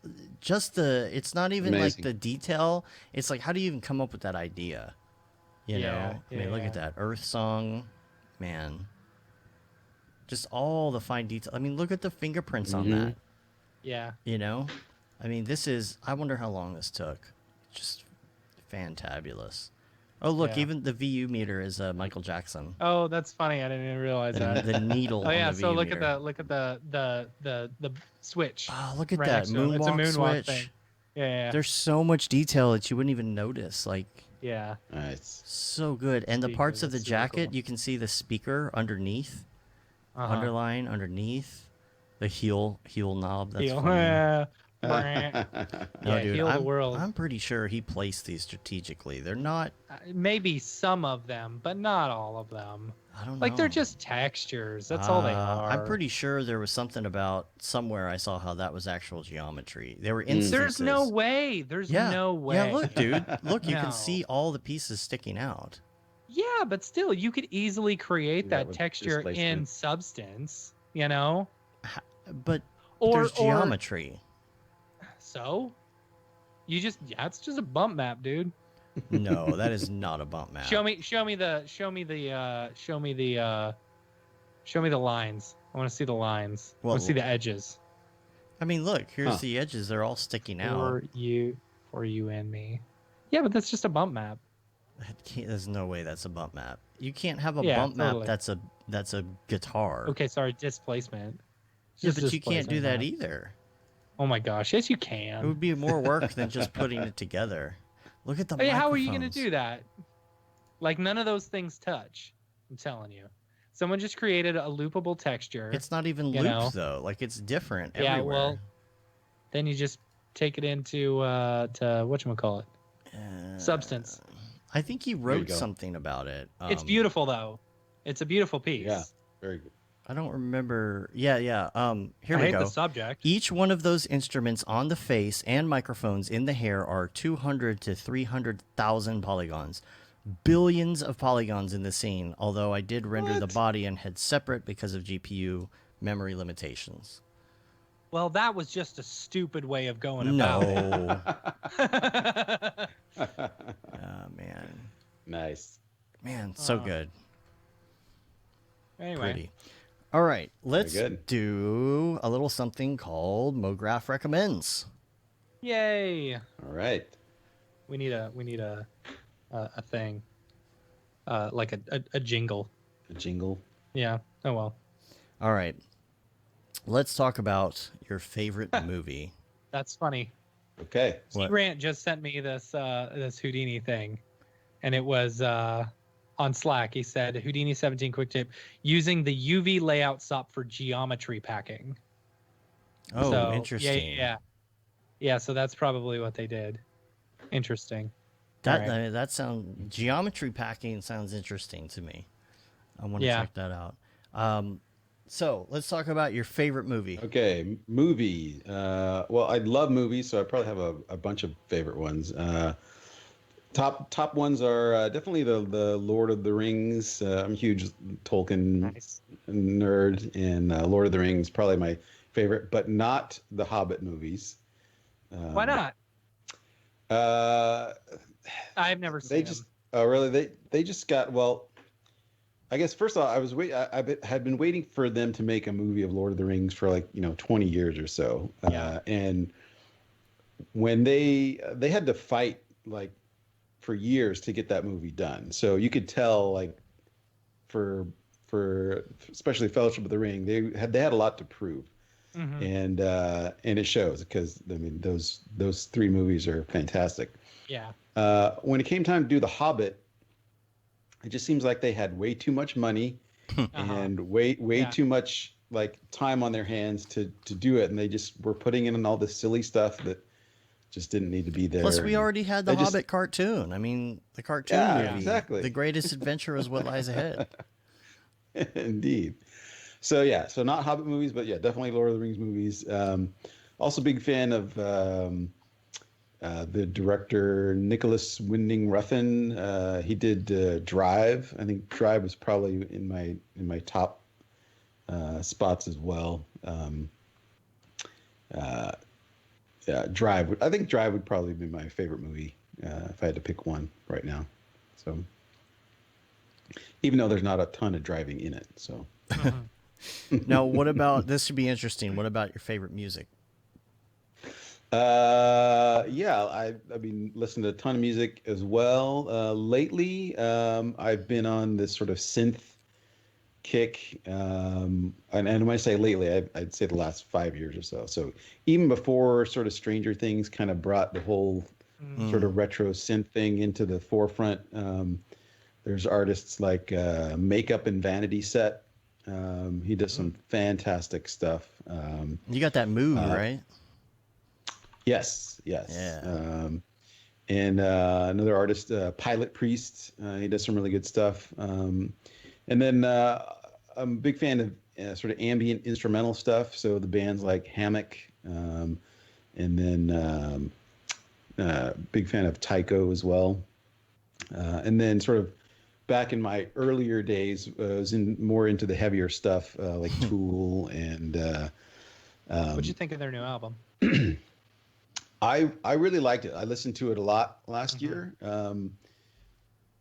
As an album, it's fantastic. I think I would have expected more for them from their hiatus, because it just sounds like they picked up right where they left off, kind of thing. But still, here's the thing: like, if you're too different, they're gonna be like, "Well, they completely changed their sound." Yeah, this is true. Yeah, like but I did think they sounded just like like they picked it right back up. Yeah, the album was fantastic, and I caught them on tour as well. Yeah. Went down to San Antonio because they didn't hit Austin, but the concert was fantastic.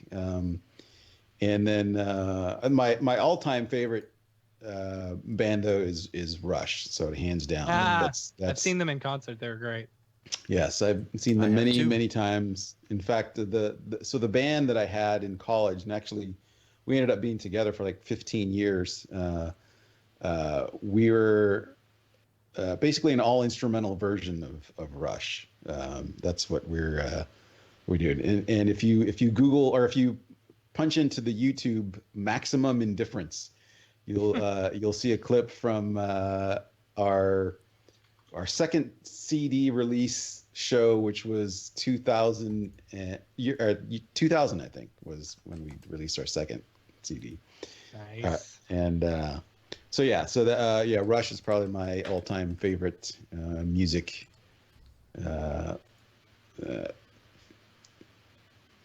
from the beginning. So. Yeah.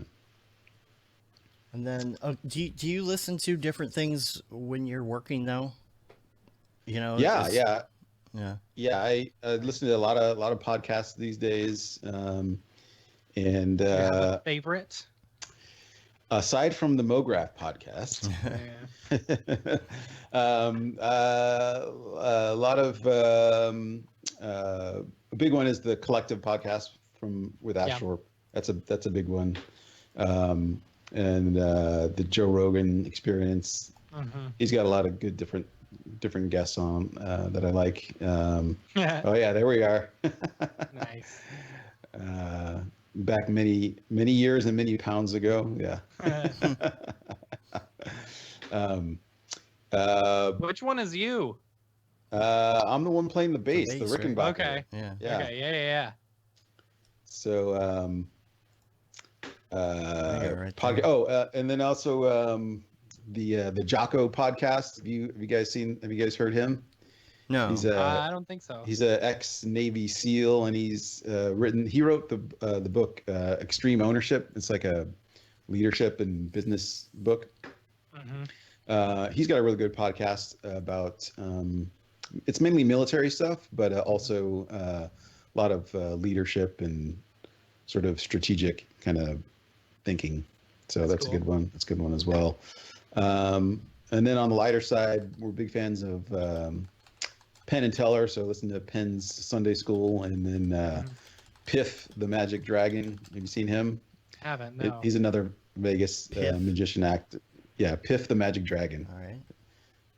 So he's got the Piff pod. He's pretty funny. So those podcast wise, that's usually it. And then Case File. It's a true crime podcast that it's just this Australian guy, and he just narrates these true crime stories, and they're pretty interesting.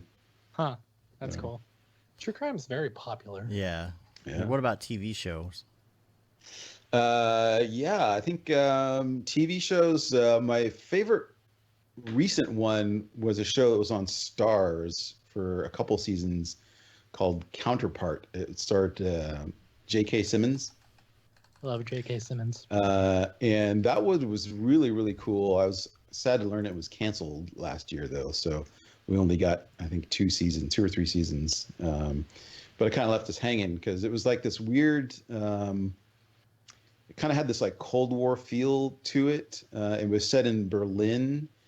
And there were like these 2 realities where, like, 25 years ago, the world split in 2, and there was this like tunnel that you could get to where this alternate reality was, and it was like just slightly different. So there was like, you had a counterpart over there that was like your, doppelganger or whatever. Yeah. That's so cool. it was pretty interesting, but unfortunately canceled. Excuse me. All right, we did podcast. Yeah. Oh, there's also TV shows. Definitely, the Watchmen, the latest Watchmen series was really good. So many things people about that. Yeah. Yeah. The new Westworld also really good. I gotta catch up. And then one that really kind of surprised me. Well, it kind of stuck with me was there was an Amazon Prime series called Too Old to Die Young, and it was from the director Nicholas Winding Refn, and it's it was really shocking. It's like 10 episodes, and it's like this LA cop / drug cartel saga. But it's really brutal, but just the way this guy directs things is just fantastic. And it's like really slow paced and just very moody. And it was, if tense drug cartel hostage or situations make you nervous, then maybe avoid it. But it was it stuck with me for quite a while. You into Narcos then on Netflix? I watched the first season. I haven't gotten into anything past that. So that whole thing was great. They started doing all these spin-offs of it, and I lost interest. But the main one is worth watching. So yeah, Cool. Yeah, so we did podcasts. What about plugin? there are so many. I guess the one I've been using most, Redshift. I don't know if we're going to call that a plugin. Most of the stuff from GSG I'm using every day as well. And then if you want to talk audio plugins, there's several that I think are must-haves. There's Cush Audio. They make and it seems like everyone has kind of gone to this subscription model for plugins, which is kind of nice. Stupid subscription model. Well, Splice is actually pretty cool because you can rent a plugin for a little bit if you need it. Oh, really? Yeah. Yeah. I don't know. It's just like if you're gonna, I understand like a big program, paying for it, but like a small little program, what are we gonna? Audio plugins are expensive. Like there's one in particular. Steven Slate. He makes a suite of audio plugins, and they went to a subscription model a couple of years ago, and they have, you get everything, and it's pretty reasonable. So on the one hand, it's like, you pay every month for it. But on the other hand, if you're calculating how much you would be spending per year, plus like any new plugins that come out, you get automatically. So it actually the math kind of works out, at least for now anyway. So, so Steven Slate. And then there's a little independent manufacturer called Klanghelm. That he's done. It's just one guy, and he's done a handful of plugins, but they're fantastic. And one of them is just like the simple VU meter utility, which I use on everything for gain staging. It's called VUMT. So that one definitely can't live without. I like that Splice does. I think it's rent to own as well. Really? So it's like every plugin you can imagine. But imagine if they did that for Cinema 4D. Like if you wanted to get X particles, but you didn't want to buy it outright, and you could pay $10 a month, and if you paid long enough, you'd own it. That's the way Substance was. Substance was like that. Right. Oh yeah, it was. And then once you reach the end, it's like, okay, cool, you own it. But it's not like that anymore. Yeah. It just, it just depends on how much you use something, if that's worth it or not. But that Slate All Access or whatever is. Yeah, that's a lot of stuff. There's also the fact that when you're trying to do, like, let's say you're trying to do a song or something, and you're like, man, I really want to try this plugin. to see if I can do this thing. So you pay $10 for it for the month. If it works, it works. Mm-hmm. If it doesn't, it doesn't. Then you haven't spent like $300 on a plugin that just didn't do what you wanted it to do. Right. Yeah. A couple of years back, I was on a plugin buying binge, and I just ended up buying way more plugins than I could ever use. So, but the ones I mentioned are the ones I end up using all the time now. So yeah, Kush, Slate, and Klanghelm. That's pretty much my go-to suite. And of course, this will be interesting too, is your headphones. Yeah, I have a lot of different headphones, and all for different reasons. Like these right here are just the standard Sony MDR 7506 Studio. They're just super light, super flat. So I use those for calls and stuff. And then in the music studio, I use Shure SRH 840s. And they're just kind of big, robust, kind of critical, kind of listening kind of things. And then I have some custom in-ears that I use for when I'd play live. I haven't done much of that lately, but did that. I do have a set of Beats, the Beats, not the in-ear ones, but the big ones for flying, because I really like their noise cancellation. And yeah, I was a kind of a Beat hater for a long time, but then with my wife working at Apple, she gets discounts on stuff. Oh, there you go. So like, you want some Beats? Okay. So yeah, but for flying, those are great, and they they're pretty compact, and they block out a lot of that plane noise, and they are bass heavy, but I like bass, so that works for me. So And they are Apple's most returned item. Not surprising. Yeah. But then also I have the Apple AirPods Pro, which I use for cycling.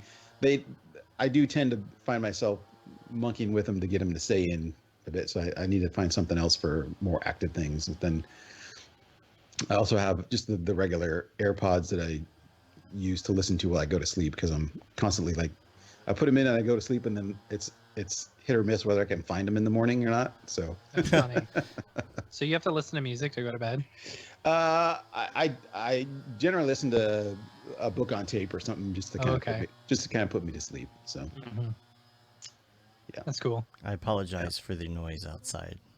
I don't hear anything. I don't hear anything. I think what can you more worried possibly about be it than... blowing with a blower outside of like of 20 feet? You're like, it's 20 feet of wall that they're outside of, you're literally outside the window for an hour every Monday, right there. Last Friday and the Monday before. You are Brody from Mallrats. It is so with loud. the kid on the elevator. Kid on the escalator. The kid on the escalator again. It's so loud. I don't get it. I don't get what they could possibly be doing right now. I can't even hear myself. Okay. All right. Anyway, let's see. Okay, so what about app on your phone? App on my phone. I tend not to use my phone for anything really other than Facebook or Instagram. My Fitness Pal. I do that. Try not to eat like crazy. So that's been. I've been getting a lot of the. You forgot to put in your breakfast. You forgot to put in your dinner. Yeah. You know it's really bad when they finally send you that one that says, "This doesn't seem to be working. We'll leave you alone for a bit." It's like, oh, that hurts. Yeah. So and then I tend not to do too much on my phone as far as apps go. So that's probably it app wise, and at least on the phone. The hard one, of course, is favorite life hack.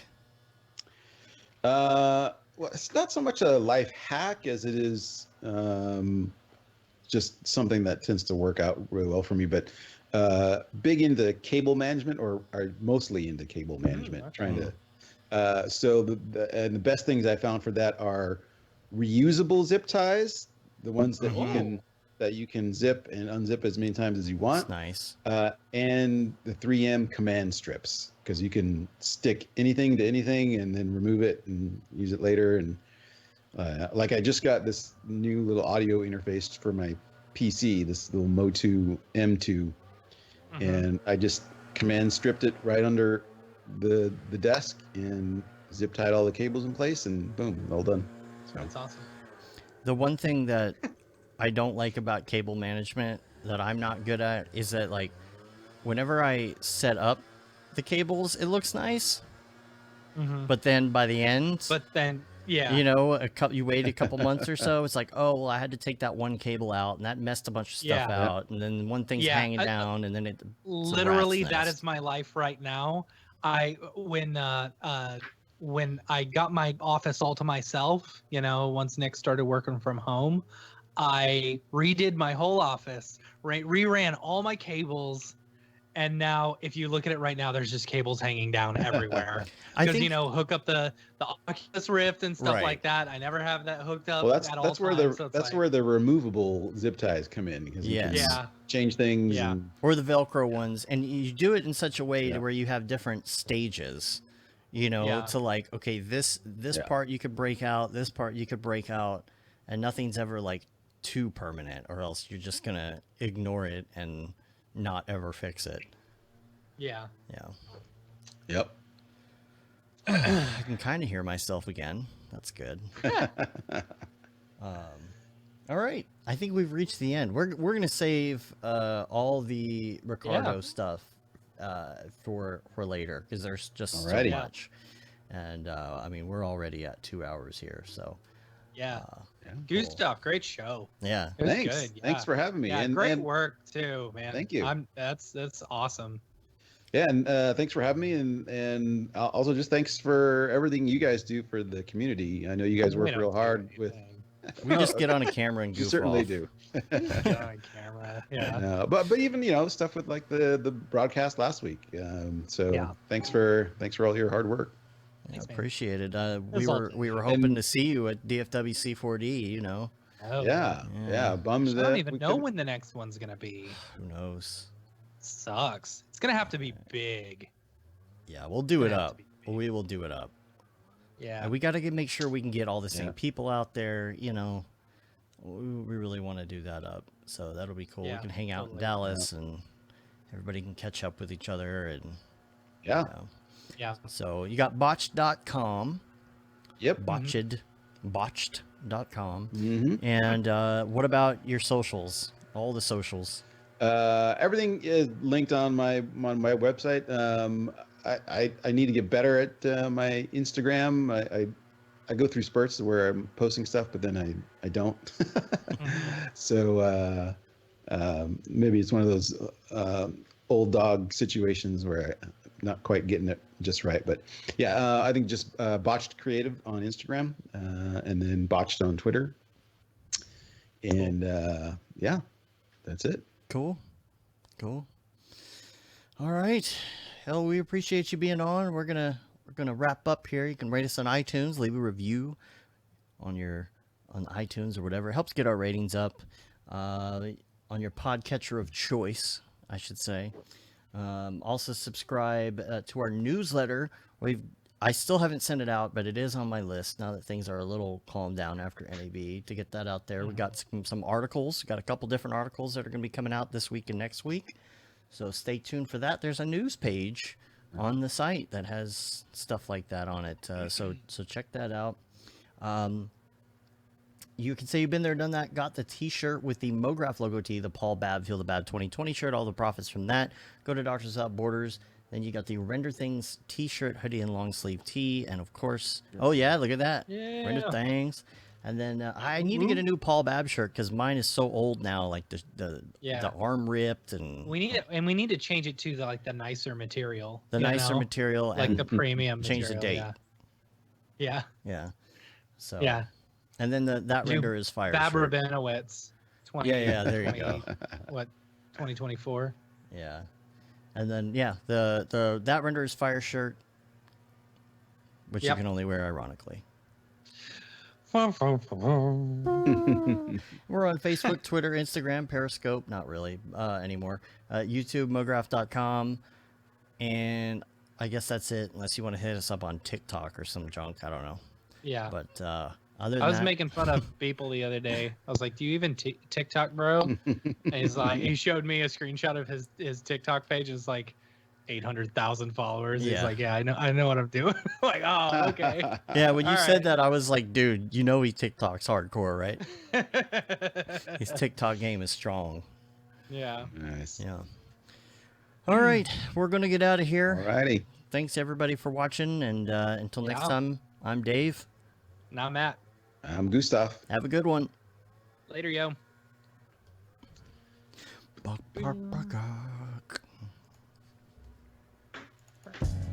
There was one point in which we heard the things really loud. That was it. Oh, just wait until it's in the show. I'm gonna have to like mute it or something.